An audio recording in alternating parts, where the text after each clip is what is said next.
Hi, my name's Laura Guthrie.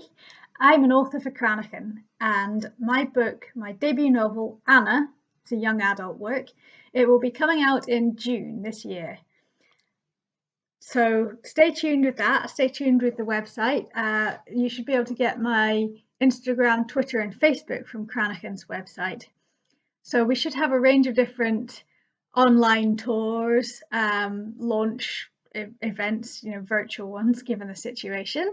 Um, but yeah, stay tuned to that. I'll tell you a little bit about it just now. You can see the cover in Cranachan's new books catalogue. So sorry about the mirror writing. The main idea of the story is that the main character, Anna, she's 13 years old and she has a diagnosis of Asperger syndrome, which is more commonly known now as autistic spectrum disorder level 1. However, in the story frame, the time in which she was diagnosed, it was still being known as Asperger syndrome. So I've stuck with that title. I have a diagnosis myself as well, and that was what I was diagnosed with. So although some people would prefer to call it ASD level 1, it's Asperger's in this. So 13 years old, Asperger syndrome. She lives with her dad in London and they're very happy there. She hasn't seen her mum for, as long as she can remember. But then her dad dies in a tragic accident and Anna has to go north to the Scottish Central Belt where her mother lives and go and live with her.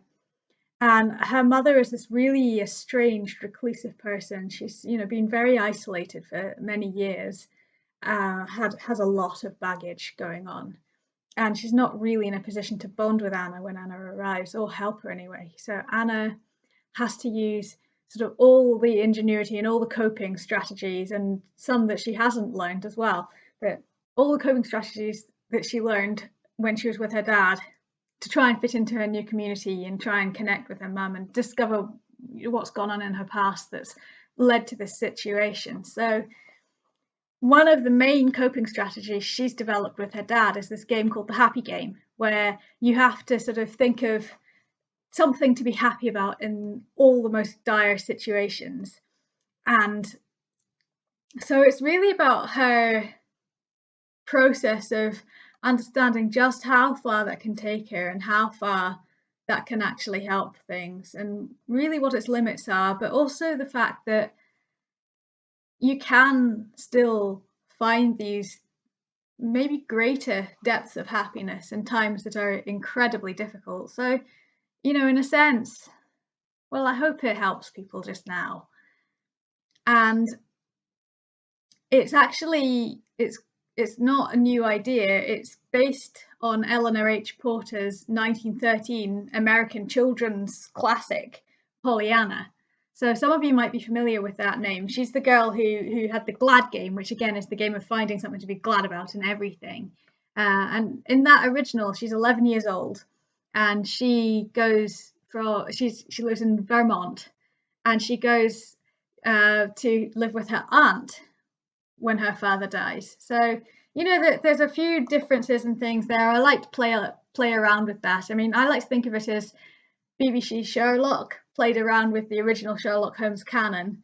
I thought I'd do something similar. I mean, I did write a lot of fan fiction for BBC Sherlock, and so that's really the same sort of idea. But I thought, well, Pollyanna we're a much more guarded society and world now after 2 world wars and the apartheid and the Holocaust and things like that. I mean, 9/11, we are justifiably, I think, a lot more guarded.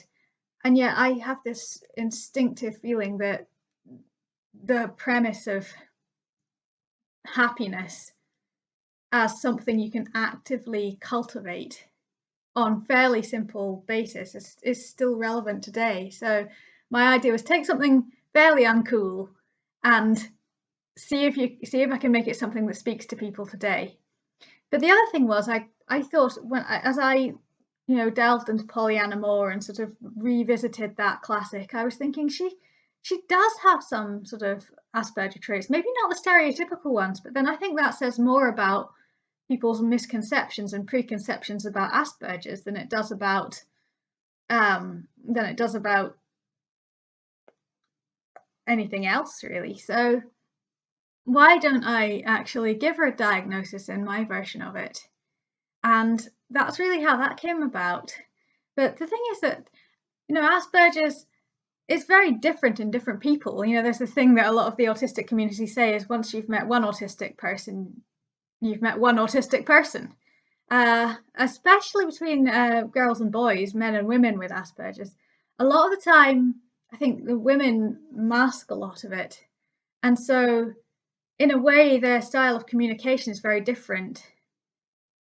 I wanted to create a character that had a very kind of adult, fluid, linguistic, if I could manage it, way of expressing herself in the first person, a very sort of open, expansive, not this kind of dogmatic, rigid way that sometimes you see some characters being created in fiction who have Asperger's.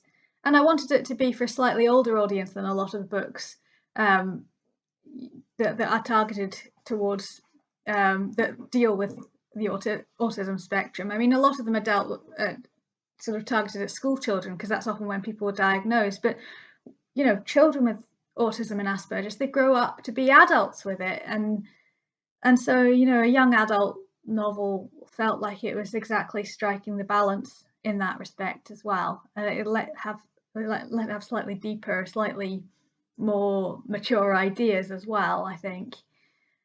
So those were all the things that were in my head, and then I was thinking, well, if people